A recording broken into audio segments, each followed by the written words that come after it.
Hello and welcome everybody to Spirit Matters, your daily Bhakti Center podcast. I'm Dayal here with Achyuta Gopi, our good friend and tri-host Kishore is not with us this morning. He flew to Brazil yesterday, and we're not sure if we're ever going to see him again, but we wish him well. People just move sometimes. You don't realize that. So all of a sudden, it's like, how's so and so? They moved to Puerto Rico. Like, what? Um, It happens. It definitely happens. I just It's found out it's that two it's been friends of mine in New York City moved to Puerto Rico. I didn't even realize. And I it's realized somebody said once, they're like, all my friends moved away. I didn't realize it. I'm like, if somebody moved away and you didn't realize it, you should check how if you guys are friends. or if they're in some sort of witness protection program. This protection program I that mean, like that you never you know. shouldn't be aware of. Oh, well, I Um, mean, it's been happening since the beginning of time. Like I was reading parts of Krishna book, and they said that like when Kamsa was doing his terrorizing thing, there were members of like Vasudev's tribe and family that would just move away. But what they'd say is, "Oh, we have to go visit our family members in some really far away town, village, country," and then they'd never yeah. come back until Kamsa was gone. The thing is, you don't know if I'm in the witness protection program. Exactly. Martha could be in the witness protection program. Her name could be Beatrice, That's right. And we'd never know and we don't even know it. Martha. We're on to you, Martha, if that's your real name. if that is your real name. Beatrice. Martha's part of our live studio audience here. If you ever want to join us live, go to bhakticenter.org. Check out our online Rise platform. We have a live studio audience that tunes in virtually. Good peoples.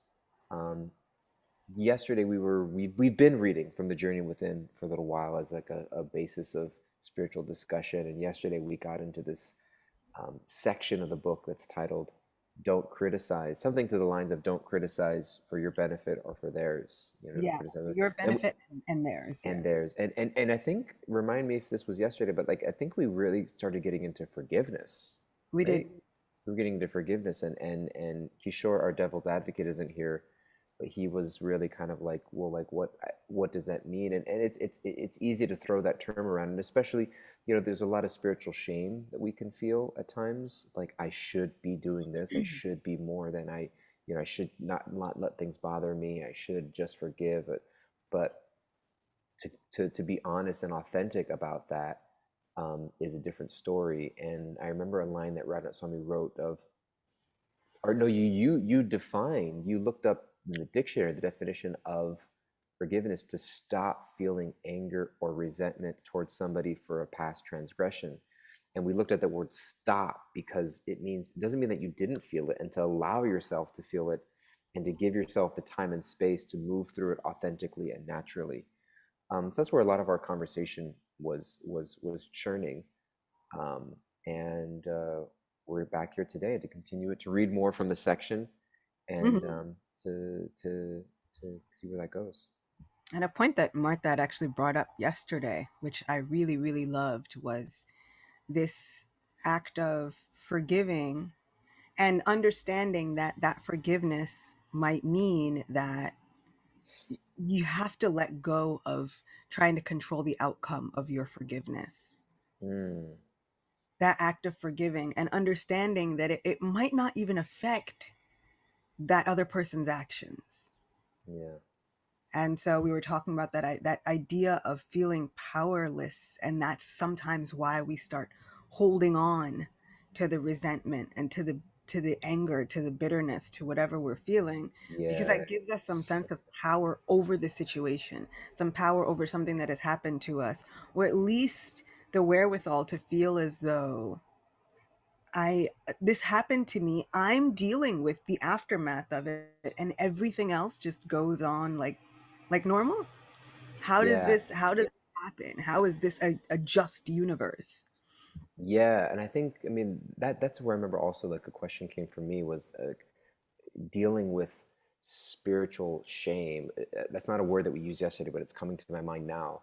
The idea of like I should be something that I'm not, and I remember reflecting and discussing with Kishore yesterday when we were on the episode together, of how kind of flipping the script a little bit, that everything that is prescribed to me or recommended to me or shared with me in spiritual life, it's all really tools for my benefit. It's like, you walk into a gym and there's, nobody walks into a gym and just feels guilty, like I'm not using all these machines.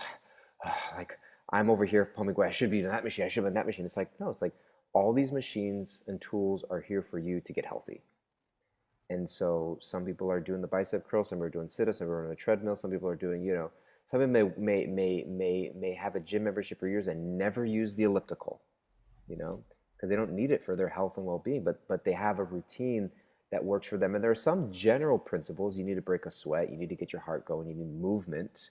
You can't, the Sydney, the rowing machine. Yeah, I've never used the rowing machine. Um, I silently judge the people on the rowing machine.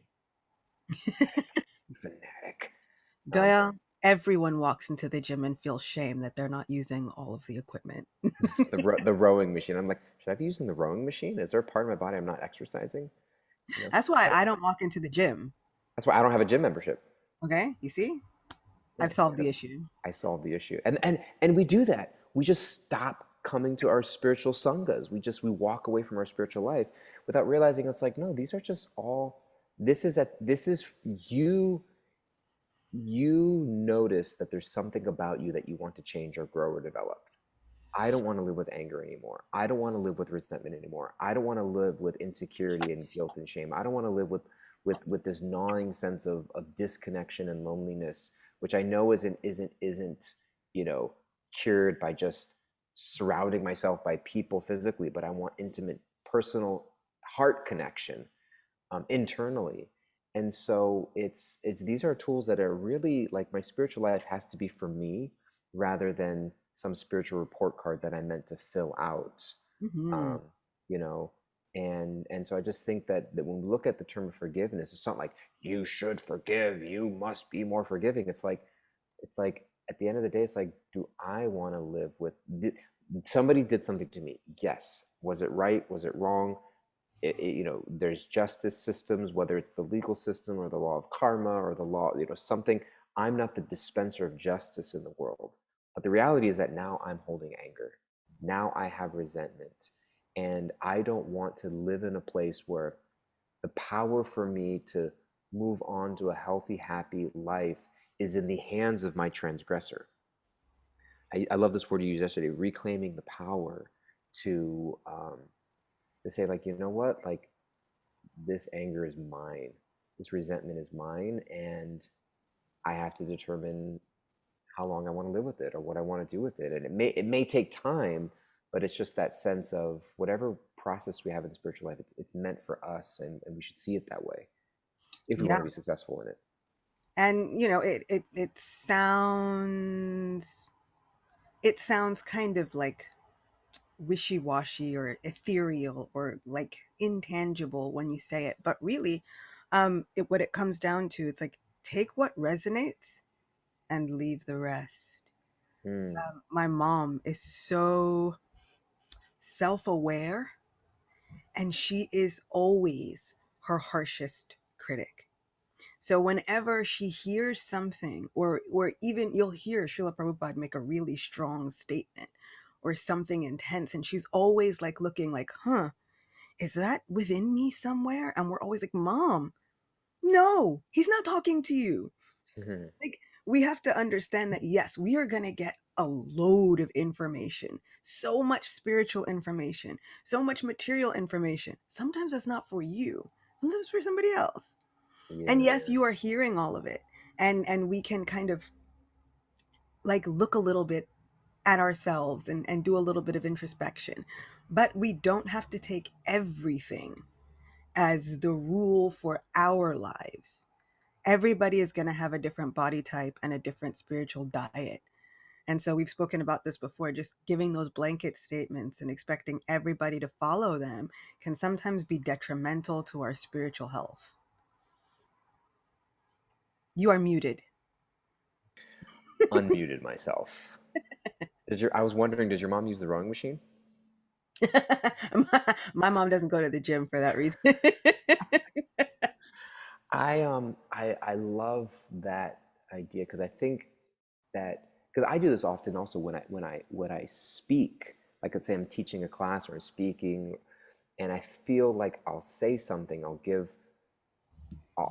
make a point or I'll say something, and in my mind I'm always thinking of like the infinite different ways that people could take this. It's like, well, almost like I gotta list all the caveats. Like, well, like you should forgive, but if you're in an extremely abusive situation, like of course you need to work through that, or whatever. And it's like, and I think there's a part where we as individuals need to be able to have that maturity in ourselves to like process how this applies to me. Does it apply to me?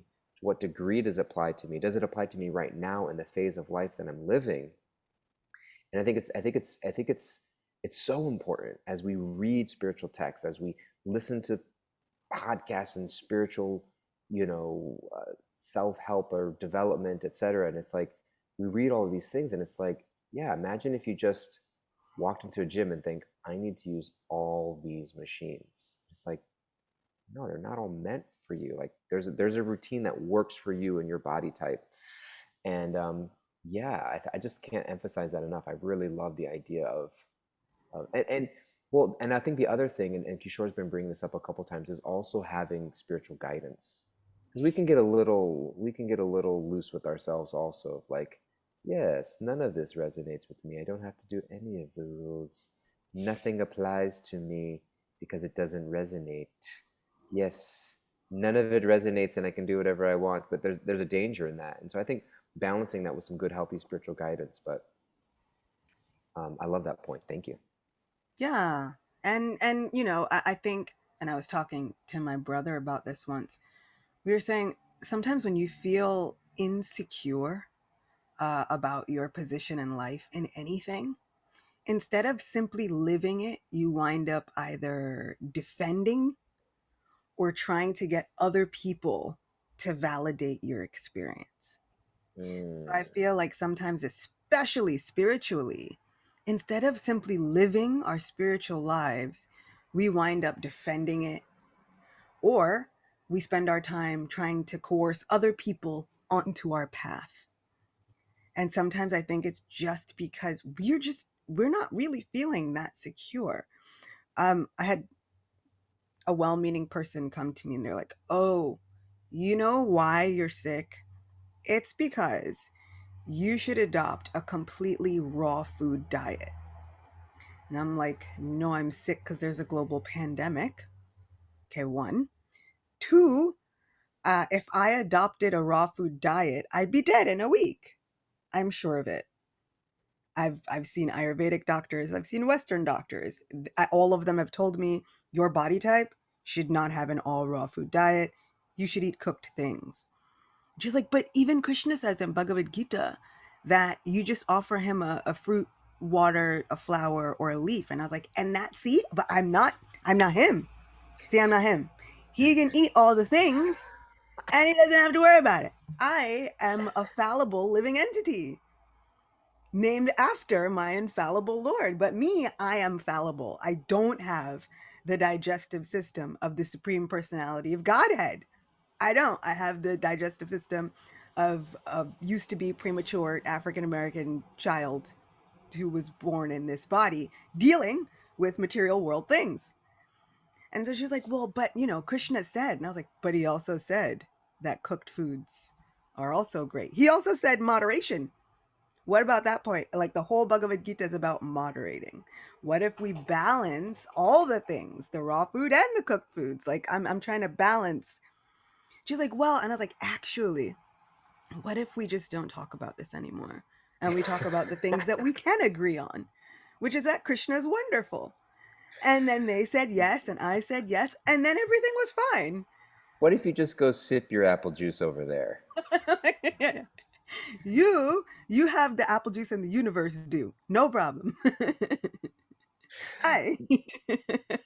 I think also what I'm hearing is that sometimes when somebody finds something that works for them, they get really, really excited about it and they want to share it. And with the assumption that what just worked for me will work for everybody, without recognizing that what worked for me because of a lot of different unique custom factors in my life. And for us to be able to look at somebody else, see what's working for them, take what we can learn from it, but not necessarily assume that our life needs to look like theirs, because what's working for them may not be exactly what's working going to work for me. And I think that, that's so much why Krishna mentions twice in the Gita that it's better to follow your own path imperfectly than to try to copy another person to a T. um, I don't know if that's the exact Sanskrit translation, but that's Oh, it's totally. my He said paraphrasing. to a T. To a T. Um, and so I think that it's just, it requires so much reassurance and a growing sense of maturity, and to be able to just to learn to reassure ourselves on our spiritual path. So much doubt and insecurity and fear consumes our consciousness. And I think a healthy tool of being able to for me, I mean, that's the only thing that's kept me alive in spiritual life over the past, it's going on 20 years now, since I started practicing bhakti yoga the way that I do now. 20 years. Getting old. Um, I mean, but you think that's weird? You're like 20 years. And I was like, I've been a devotee for 37 years. Whoa! yeah, but yeah, 37 years. I mean, we're both, you just turned 37? Yeah. Oh, we're the same age. Um, and so, but there's just been times it's like I get things wrong all the time. And it's like, if I put sometimes, I think if any of us, we have, for me, the reassurance has just been like, I know I'm not perfect. I know I'm not doing everything the way that I always should. I know that if, this happened once when, sometimes people like, just, I'm going to divert for a second. I'm going to bring it back. I promise. We kind of have like, this idea of a cancel culture that we live in. And sometimes somebody makes a statement or like a tweet that somebody sent, 10 years ago, or, text message on somebody's phone is discovered. And it's like, and some things are definitely egregious and inappropriate and have consequences, etc. But I just think like, I once asked this question online. I was like, all these people that are like bashing somebody else or something. I'm like, if somebody were to take your phone and scroll through all of your text messages and publicize them, like, would you come out clean? Like, like, would you feel like, it's just, so many of us are just like living in the world where there's a public persona, and then there's like what's going on in the real world. And what's going on in the real world isn't always pretty. But I know that if I just, like, walking out of the gym isn't going to get me anywhere. I just know that I just need to, like, as Chris says, as imperfectly as it may seem, as he says in the same chapter, every endeavor is covered by fault, as fire is covered by smoke.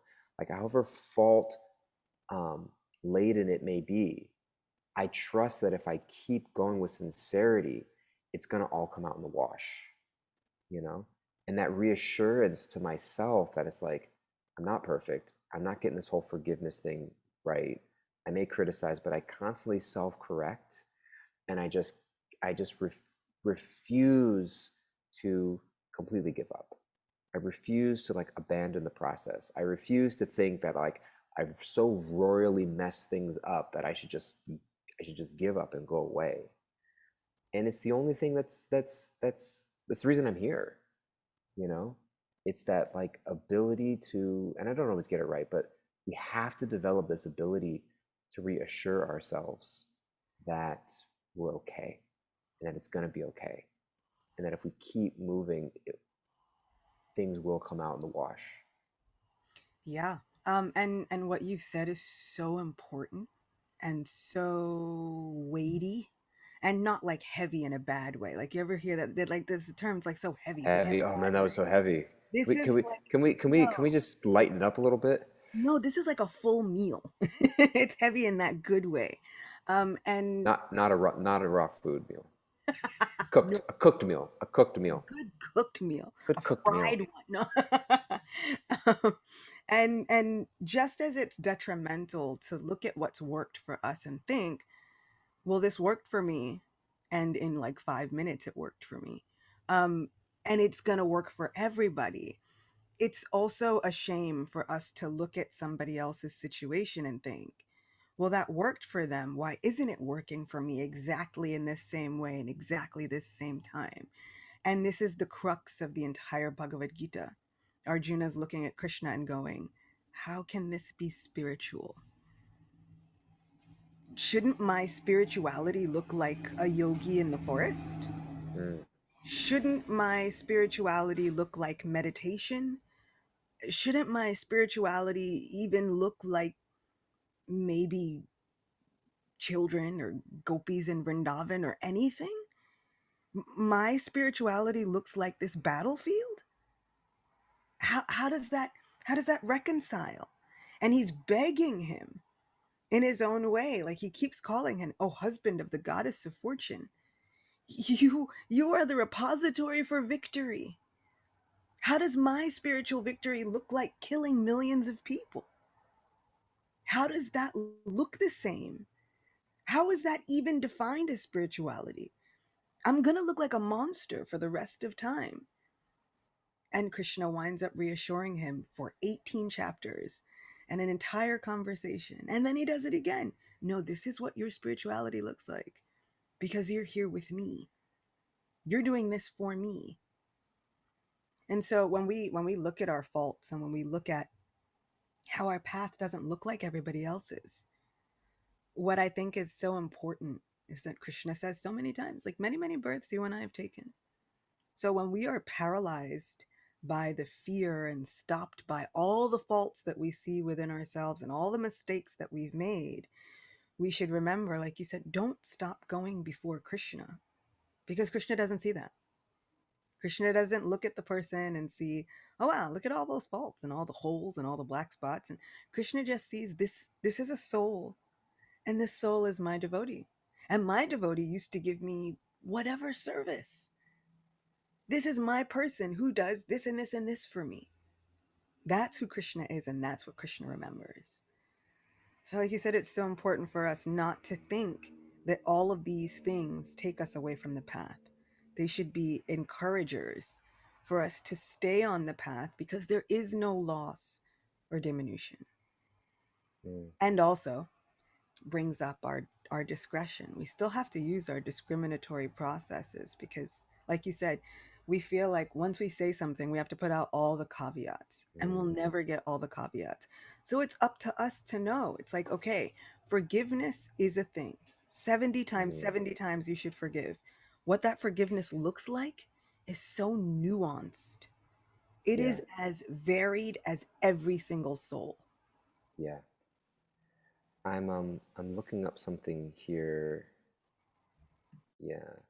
Because I was just thinking of this idea of ahimsa, because you were talking about like spirituality, like love, like Arjuna's on a battlefield and he's being encouraged to fight this war. And you mentioned like your spirituality means to fight this fight. You know, there's a cause here. There's a need. You know, we experienced that throughout history. You know, in World War II, and like, you know, the response that was taken to the Hitler regime. The whole debate currently about like standing with Ukraine and you know, being able to sometimes have to use a force against injustices in the world, and at the same time, um, somehow doing that in a mood of ahimsa, because the word ahimsa is so often mentioned, the word itself, along with this idea of a mood of doing the least harm. And I was looking up this I was looking up here this definition. Like we're even creating, like for example, it's from this code of conduct document that we're creating for the Bhakti Center that we want to have for our staff and for our for leaders in our community, of like how we conduct ourselves, how we treat each other, and how we interact with the world around us. Um, and this word ahimsa was used, without harm. And it says here, ahimsa means to act in a way that causes the least harm. A life of ahimsa includes avoiding violence, employing cruel words, distressing or confusing others, withholding knowledge or insight, or being neglectful of ourselves.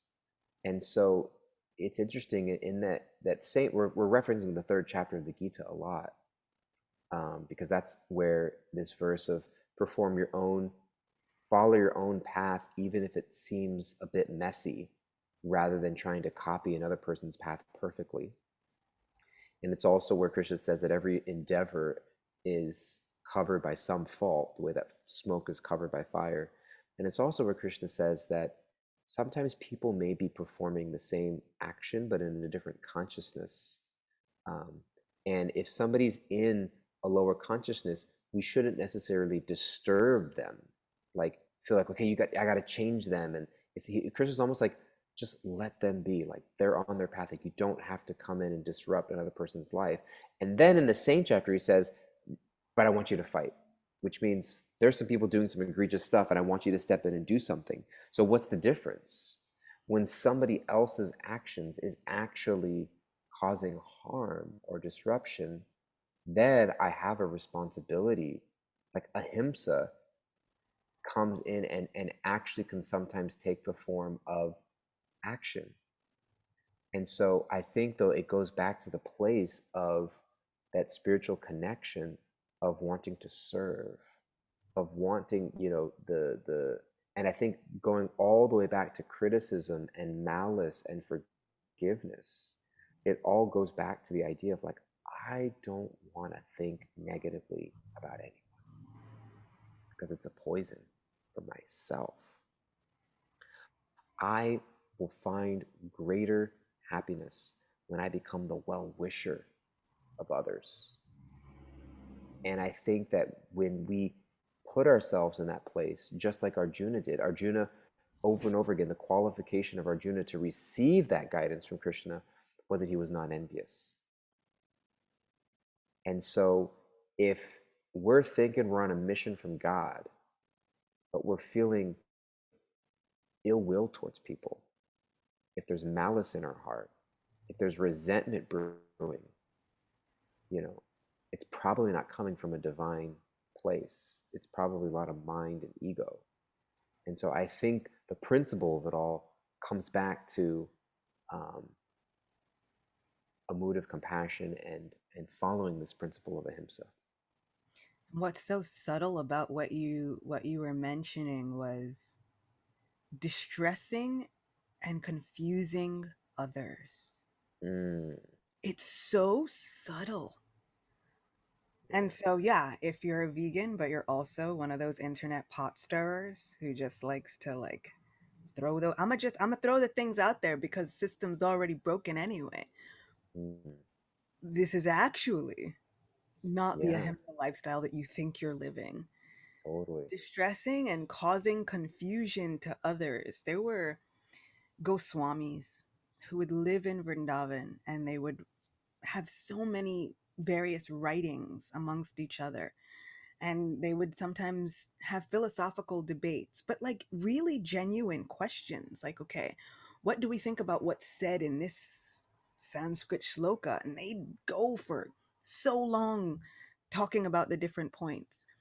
And there were some, Jiva Goswami particularly, and he was such a scholar, but there were some things that he wouldn't publish publicly because he said it would just cause confusion to Vaishnavas in the future. And that Mm, hurt his heart. Like the point that he made might be correct, but if all it does is cause confusion to other Vaishnavas in the future, is yeah, it necessary? And sometimes we're totally. like, no, it's more necessary that you know the truth. It's like, well, the truth of this material world is that none of it's going to be great. Everything is covered with faults. Yeah. I love and we got to wrap up here. And we don't have Kimberly with us today for all of our beautiful takeaways, so we're gonna go straight into it. She's not feeling well. I don't think there's enough raw food in her diet, um, and so we will just have to send her some on a FedEx or some apples and cactus fruit. Raw Um, food and a little bit of cow urine, you'll be all right. There's not enough cowrie in your diet, Okay. which is Ayurvedically medicinal. But that's a whole separate podcast. Everyone's like, what? I missed the whole point of compassion and ahimsa because of that last statement. So come to our India retreat in the fall. The India retreat in the fall. Um, you get a special gift. Um, we I'm gonna bring this back. I promise. I'm gonna reel it back in. I so we'll go straight into our own takeaways. And for me, um, the idea of making a point versus making a difference um, is big. Because sometimes I get so satisfied that I made my point. I posted that meme, and I made that comment. I stood my ground, and it's like, okay, well, you made a point, but you didn't make any difference. You Hmm. didn't make any difference for your cause. You didn't affect anybody's life. You didn't you know change anybody's heart. You just made a point, and you just dug your heel in the sand and whatever. And so I think the idea of, in my own life, it's something that I'm working on. Softness is a word that's been a word for me over the years of, like, you know, when I make a point, am I making a point, or am I trying to make a point, or am I trying to make a difference? And I know I'm trying to make a difference, but if I substitute that for just making my point, then I'm losing out on what I'm actually trying to do. For me, I think in thinking about forgiveness these past 2 days, um, and us coming to this point of like that forgiveness is going to look different for every single person. Like I was just For thinking, sure. what does that actually look like for me? Yeah. Really, honestly, totally open and vulnerable, exposed. Forgiveness is not when I no longer think about it. I've tricked myself into thinking, oh, if I'm not thinking about it, I've let it go. I've stopped feeling the resentment and all the anger. Mm, For me, real forgiveness that hits spiritually is when I can genuinely, from the heart, pray for the person again. mm, yeah, That for me is the that's hallmark powerful. of my Yeah. own personal forgiveness is when I can really, when I think about that person and I can genuinely Wish pray them for well. their well-being again, instead of thinking, oh, no, Yeah. no, yeah, I'll pray for you. And you're praying for Mm. like lice That's infestations in their armpit hair. That's not the one. You've brought that example up a few It times. is so It make, good. it make it makes it makes me So, think that you've prayed for that for someone. because it's not malicious, it's just annoying, you know? Just I'm annoying shaving my enough. armpit. I'm shaving my armpits from here on out. Not gonna get that. I'm not gonna have that happen. On that note, thank you all so much for being here. We love you so much. Please, please join us. We're here daily, Monday through Friday. That is. We take a break on the weekends.